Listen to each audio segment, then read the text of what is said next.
사랑하는 미랄교회 성도 여러분, 오늘도 하나님의 말씀을 읽고 묵상하며 기도함으로 우리가 마주하는 삶의 자리에서 하나님의 말씀으로 힘을 얻고 은혜를 누리시는 복된 하루 되시기를 소망합니다. 오늘 우리에게 허락하신 하나님의 말씀은 열왕기상 4장 1절에서 19절 말씀입니다. 다 같이 살아계신 하나님의 말씀 읽겠습니다. 솔로몬 왕이 온 이스라엘을 다스리는 왕이 되었을 때에 그가 거느린 고급 관리들은 다음과 같다.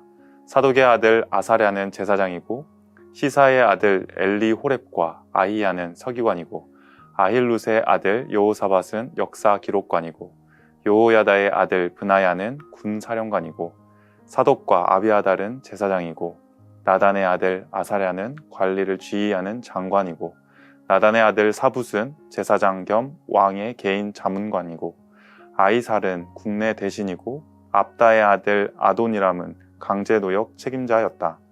솔로몬은 온 이스라엘 지역에다가 관리를 지휘하는 장관 12를 두었는데 그들은 각각 한 사람이 한 해에 한 달씩 왕과 왕실에서 쓸 먹을거리를 대는 책임을 졌다.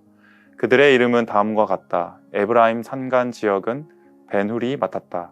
마가스와 사알빔과 벳세메스와 엘론 벳 하난 지역은 벤데겔이 맡았다. 아룻봇과 소고와 헤벨 전 지역은 벤헤셋이 맡았다. 돌의 고지대 전 지역은 벤 아비나답이 맡았는데 그는 솔로몬의 딸 다밧의 남편이다. 다아낙과 무깃도와 이스르엘 아래 사르단 옆에 있는 벳산 전 지역과 저 멀리 아벨 무홀라와 용르암에 이르는 지역은 아일룻의 아들 바나아가 맡았다. 길르앗의 라못 지역과 길르앗에 있는 므낫세의 아들 야일의 모든 동네와 바산에 있는 아르곱 지역의 성벽과 높빗장을 갖춘 60개의 큰 성읍은 벤 게벨이 맡았다. 마하나임 지역은 이또의 아들 아히나답이 맡았다. 납달리 지역은 솔로몬의 딸 바스맛의 남편 아히마아스가 맡았다. 야셀과 야롯 지역은 후세의 아들 바나아가 맡았다. 이사갈 지역은 바루아의 아들 여호사밧이 맡았다. 베냐민 지역은 엘라의 아들 시므이가 맡았다. 길르앗 땅은 우리의 아들 게벨이 맡았다. 이곳 길르앗은 아모리 사람의 왕 시온과 바산 왕 옥의 땅이었다. 이 12 밖에도 온 땅을 맡아서 관리하는 장관이 따로 있었다. 아멘. 오늘 본문의 말씀은 하나님께 지혜를 받아 하나님의 백성 이스라엘을 다스리는 솔로몬이 중앙에서부터 지방에 이르기까지 행정구역을 어떻게 개편했는지를 이야기해주고 있습니다. 솔로몬의 아버지 다윗 때에는 사무엘하 8장 15절에서부터 18절을 보면 군사령관이 조직을 구성할 때 가장 먼저 나왔지만 솔로몬이 개편한 조직에서 가장 먼저 언급되는 것은 제사장을 세우는 것이었습니다. 왜냐하면 솔로몬은 자신이 어떻게 왕이 되었는지 솔로몬 자신이 가장 잘 알고 있기 때문입니다. 그렇기 때문에 그는 여호와 하나님께 지혜를 구했던 것처럼 가장 먼저 제사장을 세움으로써 이제 솔로몬이 다스리게 될 이스라엘에게 가장 중요한 것은 여호와 하나님을 섬기는 것이라는 것을 보여주는 것이었습니다. 또한 아도니아를 도와 반역을 일으키려고 했던 제사장 아비아달을 살려줌으로써 악을 악으로 갚지 않는 솔로몬에게 임한 하나님의 지혜를 볼 수 있습니다. 이어서 그는 지방을 관리할 수 있도록 12지역으로 구분하고 관리들을 파견했습니다. 이전에는 지파별로 땅을 분배받았는데 아마도 이것은 솔로몬의 아버지 다윗 왕이 되었던 시절에 베냐민 사람 세바라는 불량배가 사무엘하 20장에서 다윗을 왕으로 인정하지 않고 힘들게 했던 것을 미루어 봤을 때 지파별로가 아닌 지역별로 구분을 지음으로써 지방에서도 왕권이 강화될 수 있도록 했던 것 같습니다. 뿐만 아니라 지방 행정구역을 12구역으로 나눠서 각 지방마다 1년에 한 달씩 돌아가며 왕궁에서 쓸 양식을 공급하도록 하여 겉으로 봤을 때는 솔로몬에 의해 나라가 안정되고 발전할 수 있는 국가 조직으로 갖춰졌다는 것을 보여줍니다. 이처럼 하나님의 지혜를 통해 솔로몬은 이스라엘 백성을 다스렸습니다. 그러나 우리는 주의해야 할 것이 있습니다. 그가 하나님의 지혜를 따라 행한 것도 있지만 열왕기 기자가 언급하고 있는 몇 가지 것들은 솔로몬이 나라를 다스리면서 주의해야 할 것들이 있다고 경고하고 있기 때문에 그렇습니다. 그 위험성은 사무엘상 8장 10절에서부터 18절에 나와 있습니다. 이 본문은 사무엘에게 이스라엘 백성들이 세상적인 왕을 요구하자 거기에 대한 경고를 한 말씀입니다.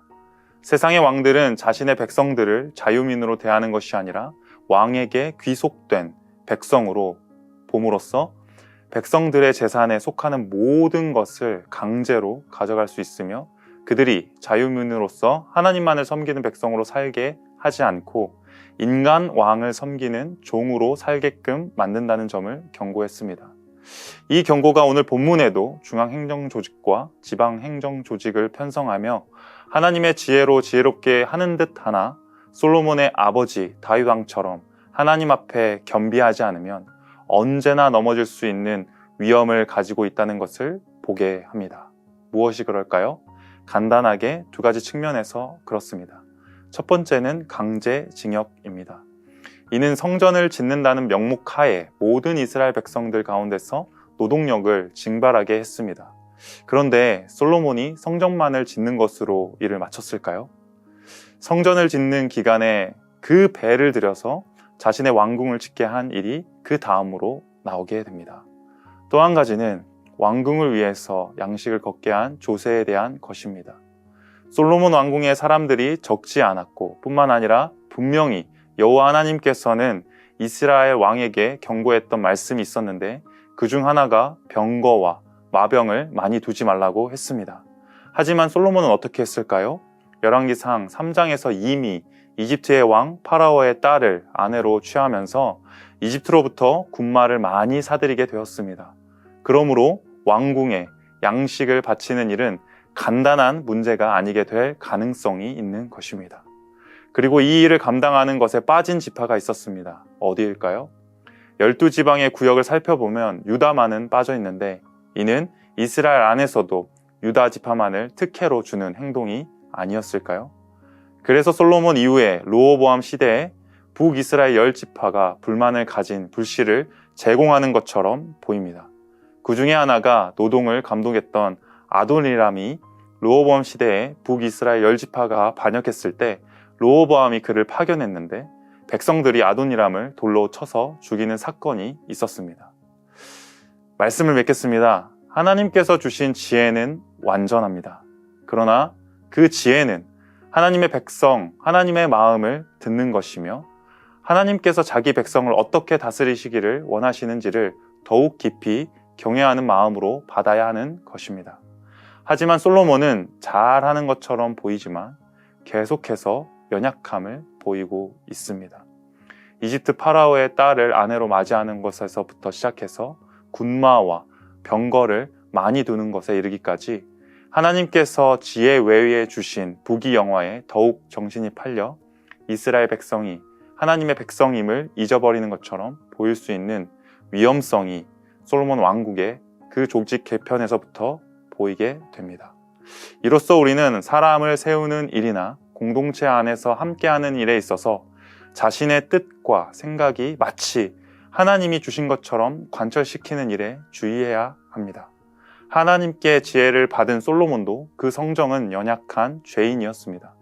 그래서 그의 행동을 보면 팔이 안으로 굽는 것처럼 보일 소지가 있는 여러 가지 것들을 행한 것을 오늘 말씀을 통해 살펴볼 수 있었습니다. 따라서 우리는 우리의 연약함을 말씀 앞에 고백하며 자신이 옳다고 생각하는 가치를 하나님의 말씀 앞에 다시 한번 내려놓고 나아가는 은혜가 있기를 소망합니다. 그리고 다시 오실 진정한 왕이신 예수 그리스도의 완성될 하나님 나라를 꿈꾸며 이 땅 가운데 살아가시기를 소망합니다. 함께 기도하겠습니다. 우리의 온전한 주 되신 아버지 하나님 감사를 드립니다.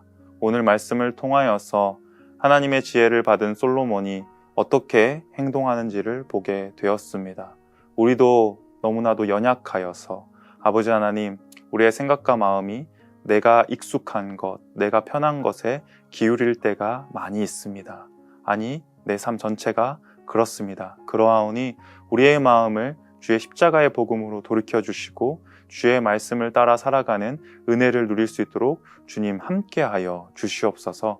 그리하여서 우리의 생각과 판단이 나의 가치관과 기준에 따라 움직이는 것이 아니라 하나님의 변하지 않는 그 신실하신 말씀을 따라 아버지 하나님 나아가게 하여 주시고 그 말씀에 순종하는 은혜를 허락하여 주시옵소서. 그리하여서 이 땅 가운데 도래한 하나님의 나라를 꿈꾸며 다시 오실 그 주님을 소망하며 살아가길 소망하오니 우리의 마음 가운데 찾아와 주셔서 말씀하여 주시고 은혜를 베풀어 주시옵소서. 감사를 드리오며 살아계신 예수님의 이름으로 기도드립니다. 아멘.